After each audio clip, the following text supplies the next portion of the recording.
میرا نام سر شاہد ہے اور میں ایک اسٹوڈنٹ ہوں، کمپیوٹر کا بھی اور اکاؤنٹس کا بھی۔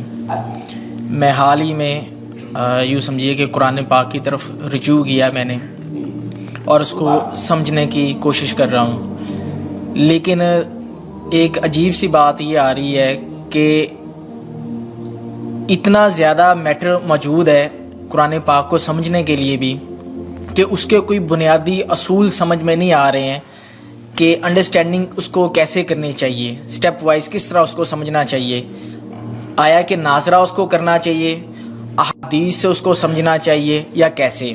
کیونکہ اگر ہم احادیث کو بھی اٹھا لیتے ہیں پڑھتے ہیں تو کچھ علماء کہتے ہیں جی کہ احادیث کے بارے میں بھی یہ ہے کہ کچھ ضعیف ہیں یا حسن ہیں یا اس کا مطلب کسی خاص وقت کے لیے تھا۔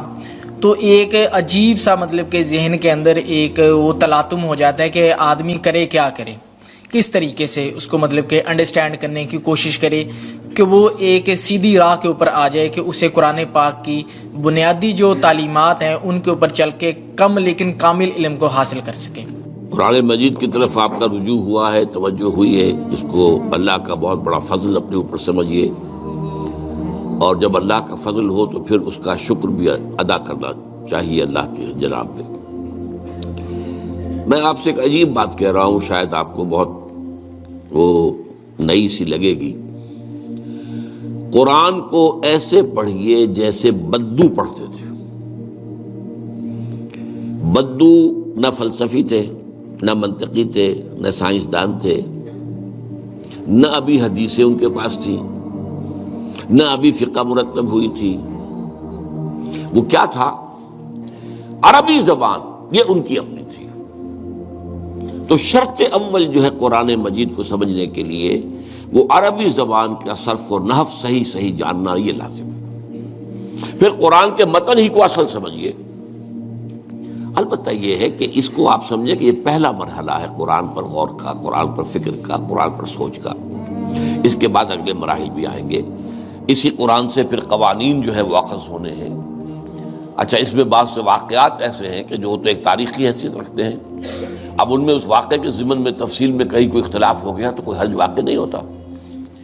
ابھی میں مثال دیا کرتا ہوں کہ میں چند جملے ابھی آپ کے سامنے یہاں ادا کروں اور پھر 10 منٹ کے بعد پوچھا جائے آپ سے تو ہر شخص جو ہے اس کو کہے گا، وہ جواب جو میرا دے گا وہ مختلف ہوگا، اس میں اس کی اپنی بات بھی شامل ہو جائے گی۔ اور سوچ میری بات سنتے ہوئے بھی جو اس کا سبجیکٹو مائنڈ ہے وہ اس کے اندر اس وقت حاضر ہوگا، وہ اس سے اس کوئی نہ کوئی نتیجہ از خود اپنی اس سبجیکٹو مائنڈ کے حوالے سے حاصل کرے گا، وہ بیان کرے گا۔ تو ان چیزوں میں احادیث میں اگر کوئی اختلاف بھی ہو جائے تو اس میں پریشان ہونے کی ضرورت نہیں ہے۔ ابھی ہمارے ہاں یہ جمعے کے اجتماعات میں حدیث جبرائیل جو ام السنہ کہلاتی ہے، جیسے سورہ فاتحہ ام القرآن ہے، ایسے حدیث جبرائیل ام السنہ ہے، سنت کی جڑ اور ماں۔ اب اس کی جو روایات آئی ہیں اس میں مختلف اختلاف ہے، الفاظ کا اختلاف ہے، ایسنس ایک ہے، مفہوم ایک ہے، الفاظ میں بڑا فرق ہے، تفاصیل کا فرق ہے۔ تو اس حوالے سے اس میں گھبرانے کی ضرورت نہیں ہے۔ پھر یہ کہ فقہی معاملات کے اندر اختلافات ہو گئے، وہ بھی نیچرل ہیں۔ آپ کو معلوم ہے کہ ایک ہی مقدمہ ہوتا ہے، 8 جج بیٹھے ہوئے ہیں ایک بینچ پر، 5 کا فیصلہ ایک ہے، 3 کا ایک ہے، اور بھی تقسیم ہو سکتی ہے۔ قانون وہی، اور یہ میں بات کر رہا ہوں سپریم کورٹ کی یا ہائی کورٹ کی، وہاں پہ تو ظاہر بات ہے وہ نئے بیانات نہیں لیے جاتے، وہ جو بھی فائل ہے وہ تو بہت پہلے سے تیار ہو چکی ہے، اس کے اوپر بحث ہوتی ہے، صرف اسی سے اخذ کیا جاتا ہے، مطلب ان کا وہی رہتا ہے، اس کے اندر تبدیلی نہیں ہو سکتی، اس موقع پر کوئی نئی گواہی نہیں آتی۔ تو اس اعتبار سے ان چیزوں پہ گھبرانے کی ضرورت نہیں ہے۔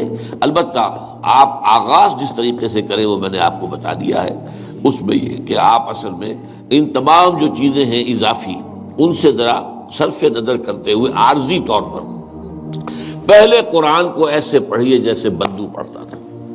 اور وہی بات تھی کہ بدو پھر جس طریقے سے موٹیویٹ ہوا ہے، بدو سے مراد میں صحابہ کو عام طور پر لفظ دے رہا ہوں، ان کی اس کے لیے وہ نہ سمجھیے کوئی توہین کی بات ہے، مطلب یہ کہ میں اس معنی میں کہہ رہا ہوں کہ وہ لوگ فلسفی نہیں تھے، کوئی پڑھے لکھے لوگ نہیں تھے، بلکہ امت کا نام ہی ہے یہ جو ہے امیین، ان پڑھ لوگ، ان پڑھ، ان لیٹرڈ ون، حضور کی شان بھی یہی ہے، امی ہے۔